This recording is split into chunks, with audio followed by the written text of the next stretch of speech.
What's going to happen next in Ontario with the many outdoor restrictions that are currently in place that a whole lot of people find very unfair, and well, some people are just flat out disobeying the rules. Last week, lots of controversy. Ontario introduced those rules saying, hey, we're going to have police do random stops of pedestrians and motorists, and we're going to rope off the playgrounds. No more playgrounds. It'll be like over a year ago when COVID first hit and nobody knew what it was. So we did all of this just because we didn't know what we were doing. Well, fast forward a year later and they want to do that all over again. Well, following public outrage, they repealed those most egregious components. The playgrounds are back up again. They are open for kids to use and random stops not happening. But there are a whole bunch of other outdoor restrictions that were put in place on that day last week that a lot of people are unhappy about. I posted a picture to social media of basketball nets being taped off, roped off. They put plastic bags on the hoops. They taped them around. They put up a sign saying,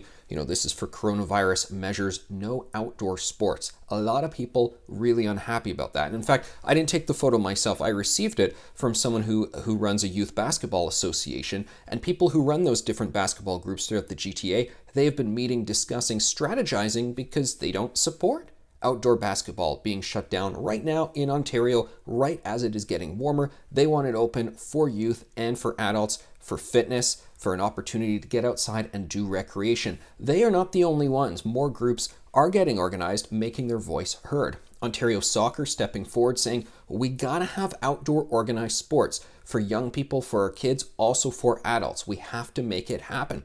They've sent out a letter to the government calling on them to allow this. Golf Association stepping forward saying similar things as well.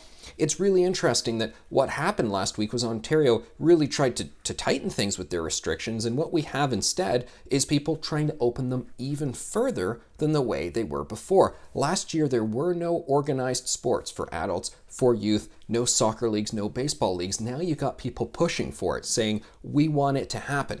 The current stay-at-home order in Ontario, it's expected to go well into May, and well, with most of these things, they tend to renew them for just another 2 weeks. What's going to happen now, though? I mean, as the weather's getting warmer, as we know, the Canadian winters are places that, well, we look forward to those winters being behind us so we can do things like outdoor recreation. And we know so many medical experts stepping forward saying, look, outdoor transmission, it's just not really a big part of the equation here. It's best to be outside in the fresh air. A lot of people saying we got to make this happen. We've got mayors saying we want outdoor recreation to be allowed, a whole bunch of voices at the table. So where's Ontario headed next? Well, based on what the politicians are saying, it seems like they're just saying stay at home, even as it gets warmer. Even if you have a week in May where, whoa, it's scorching hot and people are going to want to get out and actually do those outdoor activities.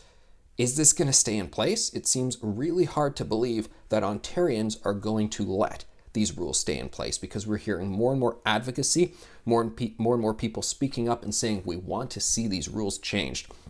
Ontarians, they love their craft beer, they love patio season. It's just been a long winter. I find it hard to believe that the patios are going to be kept closed until the end of, well, what they're saying will be the end of the stay-at-home order in Ontario later on in May. I anticipate things are going to change before then, and the government is going to change those restrictions and policies, definitely based on all the pressure they're feeling right now.